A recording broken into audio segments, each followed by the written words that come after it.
here's how you would scare the mega heck out of a puppy. First, start the Naptime record.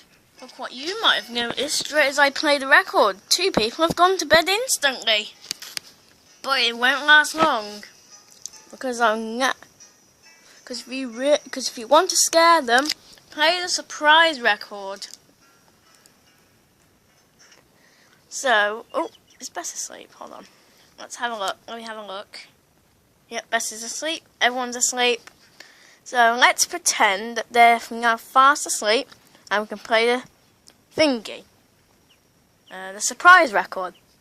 I'll skip to the bit actually. Hold on.